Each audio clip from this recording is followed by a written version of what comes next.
ጊዜ ያሳኩ ሐዋሳ ከነማ ከኢትዮ ኤሌክትሪክ ጨዋታቸውን በዚህ ሰዓት የሚጀምሩ አዲሱ ኢንተርናሽናል ዳኛ ሃይማኖት አዳነ ጨዋታውን አስጀምረዋል። ጨዋታውን ያገኘ ግብ ጠባቂ ነው አቡበከር ኑሬ። የመጀመሪያ ጎል ፍለጋው ወዚራ ተጫዋች አቤል ብርሃነ ተገቢ ተንታኝነት ድሉ ደረጃ በደቅሶ ይገኛል። የመጀመሪያ ጎል ነበረበት። በቅድሚያ ስለተገናኘን ደስ ብሎኛል። የተጫወቱ ተጫዋቾች ናቸው።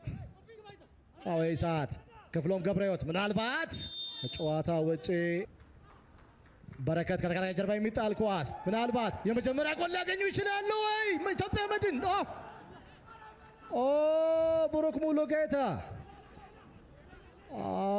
የተጫዋች ጉዳት ደርሷል። በዚህ ጨዋታ ላይ በትግስት ነው ጨዋታውን ወደዚህ ደረጃ ያሳደጉት። የበለጠ በተለይ ወገኔና ረመዳን የሚያደርጉት ዳይናሚክስ በጣም ጥሩ ነው። የበረከት ካሌብ ጥሩ ክሮስ የበለጠ ኳሱን ተቆጣጥሮ ማግባት የሚችልበት አጋጣሚ ነበር። ነገር ግን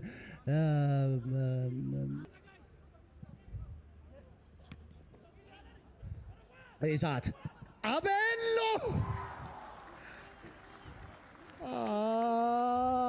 ከዚህ ቀደም በኢትዮጵያ ንግድ ባንክና አቤል ጥሩ ነበረ።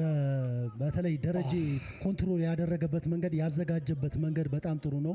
አቤል ግራግኝ ላይ እንዲህ አይነት አኪሬሲዎቹ የሚመታቸው ኳሶች እጅግ በጣም ለጎል የቀረቡ ናቸው። የአቡበከር የራሱ የማዳን ኳሊቲን እዚህ ላይ በደንብ 15 ዓመት በሊጉ የቆየ ተጫዋች ምናልባት በዚህ ሰዓት ወርቃማ ድል አግኝተዋል። አቤሎ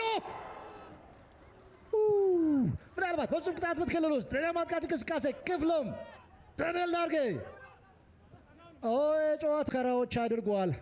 የሞጆ ኮከብ እዚህ ላይ የኢትዮጵያ መድን ተጫዋቾች በቁጥር ብዛት አላቸው። 3-2 ናቸው የሚገኙት።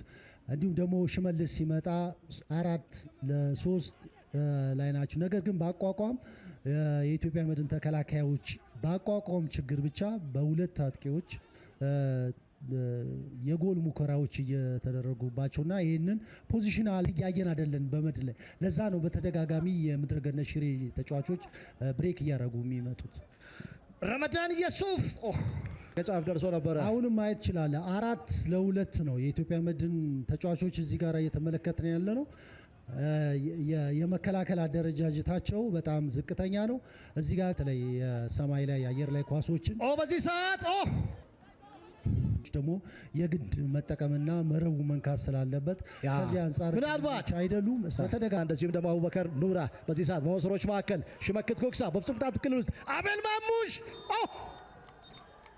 ጭት ስሜት ነው። አብዱ ማመር ጥፋቱን የፈጸመው እዚህ ጋር ጥፋት ተፈጸመብኝ ብሎ አሰበ። ኳሱን ነው ያገኘው ሽመክት ጎክሳ። ከኋላ የሆነው ነገር ምንድን ነው?